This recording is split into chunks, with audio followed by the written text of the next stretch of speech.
Praise the Lord. Greetings to you, the mighty name of our Lord and Savior Jesus Christ. It's a great privilege to share the word of God. ప్రభు అయిన యేసుక్రీస్తు నామమున మీ అందరికీ శుభములు. ఈవేళ wedding days and birthday celebrate చేసుకునే వారందరికీ I wish you many more happy returns of the day. Now we will read Bible in English. The book of Genesis, chapter 37, verse 3 to 5. Now Israel loved Joseph more than all his children, because he was the son of his old age. Also he made him a tunic of many colors. But when his brothers saw that their father loved him more than all his brothers, they hated him and could not speak peaceably to him. Now Joseph dreamed a dream, and he told it to his brothers, and they hated him even more. Amen. Amen. Now I'm reading in Telugu. ఆది కాండము 37వ అధ్యాయము 3వ వచనం నుంచి 6 వచనములు చదువుతున్నాను, దయచేసి ఆలకిస్తాం. మరియు యోసేపు ఇశ్రాయేలీయుల వృద్ధాప్యమందు పుట్టిన కుమారుడు గనుక తన కుమారులందరికంటే ఎక్కువగా అతని ప్రేమించి అతని కొరకు విచిత్రమైన నిలువటంగిని కుట్టించెను. అతను సహోదరులు తమ తండ్రి అతన్ని తమ అందరికంటే ఎక్కువగా ప్రేమించుట చూచినప్పుడు వారు అతని మీద పగపట్టి అతనిని క్షేమ సమాచారమైనను అడగలేకపోయిరి. యోసేపు ఒక కల కని తన సహోదరులతో అది తెలియజెప్పగా వారు అతని మీద మరీ పగపట్టిరి. అతడు వారిని చూచి, నేను కనిన ఈ కలను మీరు దయచేసి వినుడు అని చెప్పినాడనమాట. ప్రార్థించుకుందాం. సర్వశక్తి కృపా కనికరగల ప్రభా, నీ ఘనమైన నామకు స్తోత్రములు ప్రభా.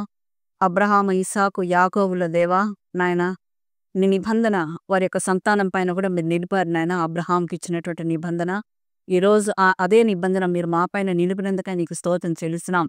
ఈ యొక్క వాక్యంని ధ్యానించుకొనిచుండగా ఆయన మాకు తెలియని మర్మములు మీరు మాకు బయలుపరిచి నీ నామానికి ఘనత మహిమ తెచ్చుకొనమని యేసయ్య అత్యున్నతమైన నామమున అడుగుచున్నాం తండ్రి. ఆమేన్. ఇక్కడ మనము చూసినట్లయితే అబ్రహాము, ఇస్సాకు, యాకోబు అనగా ఇశ్రాయేలీయుల కుమారుడే అయినటువంటి యోసేపు గురించి చదువుకున్నాం. అనగా ఈ యొక్క యోసేపు యాకోబుకు అనగా ఇశ్రాయేలీయులకు వృద్ధాప్యంలో కలిగినటువంటి సంతానము. తన యొక్క తల్లి లేని కారణంగా ఇతన్ని ఎక్కువగా ప్రేమించాడు. ప్రేమించి అతనికి ఒక రంగురంగుల కలిగినటువంటి నిలువుటంగిని కూడా కుట్టించాడనమాట. అయితే వారి యొక్క బ్రదర్స్ అది చూసి చాలా అతని పైన పగబట్టినట్లు వాక్యంలో మనం చూస్తున్నాం. అప్పుడు దేవుడు అతనికి ఒక కలను చూపించాడు. ఆ యొక్క కల అర్థం ఏమిటి అని అతడు వారికి వివరించాడనమాట. అంటే సూర్యచంద్రులు, తర్వాత వచ్చి నక్షత్రాలన్నీ కూడా, సన్, మూన్, స్టార్స్ అన్నీ కూడా అతనికి నమస్కారం చేసినట్లుగా అతడు చూశాడు. తర్వాత ఇవన్నీ కూడా అతడు వివరించి చెప్పినప్పుడు వారికి ఇంకా అసూయ కలిగింది. వీరందరూ బయట వేటకు పోయినప్పుడు చాలా రోజులుగా వారు ఇంటికి రానందువల్ల తన యొక్క తండ్రి జోసెఫ్ని పంపిస్తాడు. నువ్వు వెళ్ళి చూడు, అక్కడ వాళ్ళు ఇంకా రాలేదు అని అతన్ని పంపుతాడనమాట. పంపినప్పుడు ఈ యొక్క జోసెఫ్ వెళ్ళి చూస్తాడు. చూసినప్పుడు అదిగో కలలు కనేవాడు వస్తున్నాడు అని వీళ్ళు మాట్లాడుకొని అతన్ని ఒక నీళ్లు లేని గొయ్యలోనికి వేయాలని ఆలోచిస్తారు. అయితే వీరిలో ఉన్నటువంటి ఒక పెద్ద అన్న బెన్యామీను అన్నటువంటి వాడు అతన్ని చంపకూడదు, వీళ్ళు చంపాలని ప్లాన్ చేసినప్పుడు చంపకూడదు, ఇతన్ని ఆ యొక్క నుయ్యిలోనికి వేస్తాము. తర్వాత ఇతను అనుకుంటాడు అతన్ని ఏదో విధంగా రక్షించి తన యొక్క తండ్రికి అప్పచెప్పాలని బెన్యామీను పెద్ద అన్న అనుకుంటాడనమాట, ఎల్డర్ బ్రదర్. ఈ విధంగా ప్లాన్ చేసినప్పుడు అతన్ని రాగానే ఆ గొయ్యలోనికి వేసేస్తారు.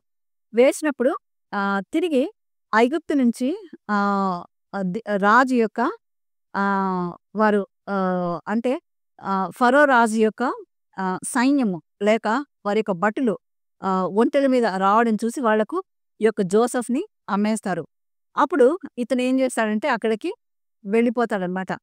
వెళ్ళిపోయినప్పుడు ఆ యొక్క రాజు దగ్గర ఇతను ఒక మంచి ఒక వ్యక్తిగా అతన్ని రాజు అంగీకరిస్తాడు. ఎందుకంటే చూడటానికి చాలా అందంగా ఉంటాడు, చాలా పొలైట్‌గా ఉంటాడు. ఎందుకంటే దేవుని యందు భయభక్తులు కలిగినటువంటి వాడు కనుక రాజు అతన్ని ఇష్టపడి తన యొక్క ఆహ్, ఆస్థానంలోనే అతన్ని ఉంచుకుంటాడనమాట అంతఃపురంలో.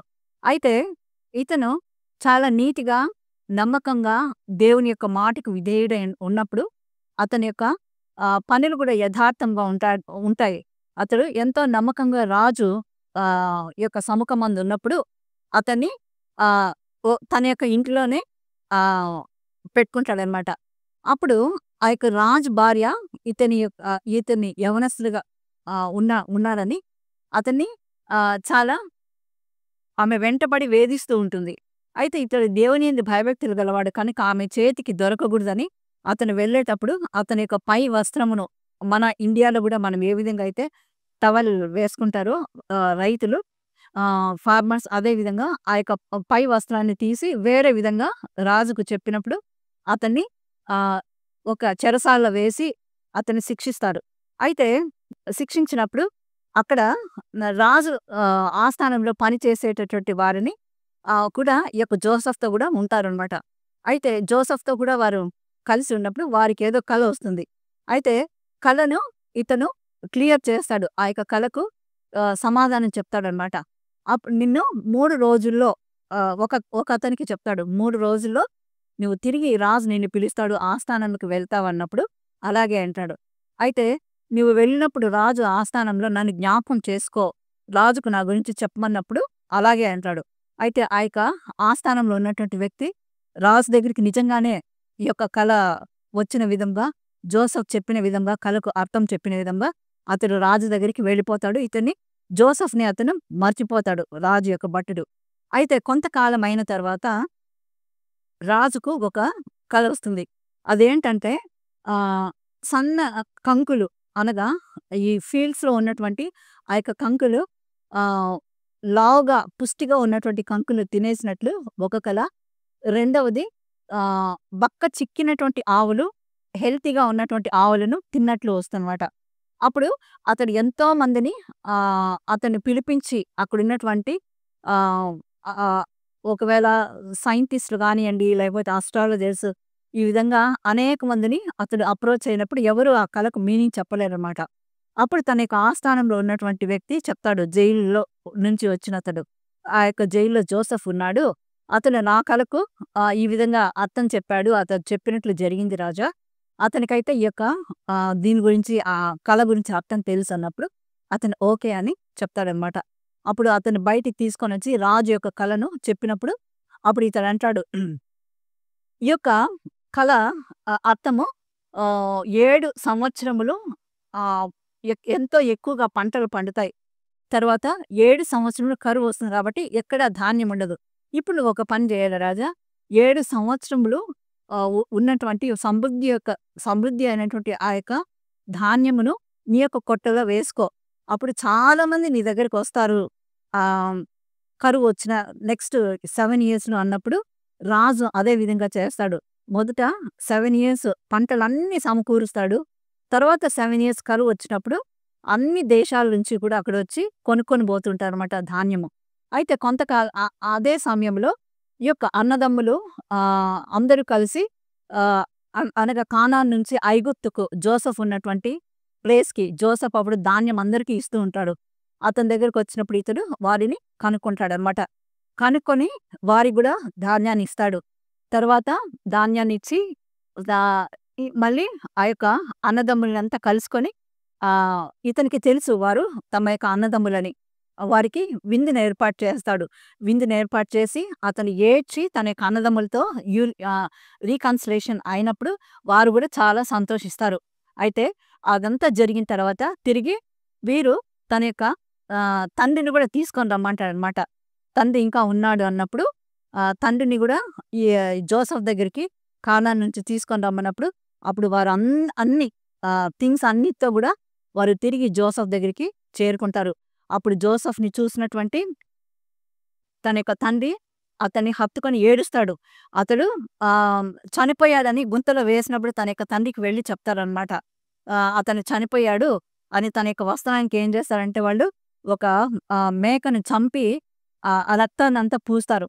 అప్పుడు నీ కుమారుడు చనిపోయాడని ఒక జంతువుని చంపి ఆ యొక్క బ్లడ్‌ని వస్త్రానికి వాళ్ళు అప్లై చేసి తన యొక్క తండ్రికి చూపించినప్పుడు అతను ఎంతో బాధపడతాడు, కృంగిపోతాడనమాట.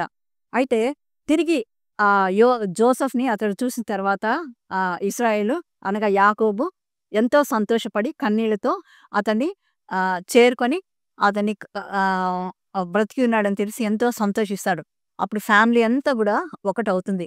అప్పుడు తన యొక్క కలను అతడు జ్ఞాపకం చేసుకుంటాడు. అనగా అప్పుడు ఆ యొక్క చిన్న టైంలో అనగా తన యొక్క చిన్నతనంలో వచ్చినటువంటి ఆ యొక్క కల, సూర్యుడు, చంద్రుడు, నక్షత్రాలన్నీ కూడా తనకు సాష్టాంగ పడిన కలను దేవుడు నిజం చేశాడని అతడు జ్ఞాపకం చేసుకుంటాడు. కనుక ఈ యొక్క స్టోరీలో మనం చూసుకోవాల్సింది ఏంటంటే, తల్లిదండ్రులు అనేటువంటి మనము పిల్లల్ని ఒకే విధంగా చూడాలి, పార్షాలిటీగా చూడకూడదు. చాలామంది తల్లిదండ్రులు ఆ విధంగా చూడొచ్చు.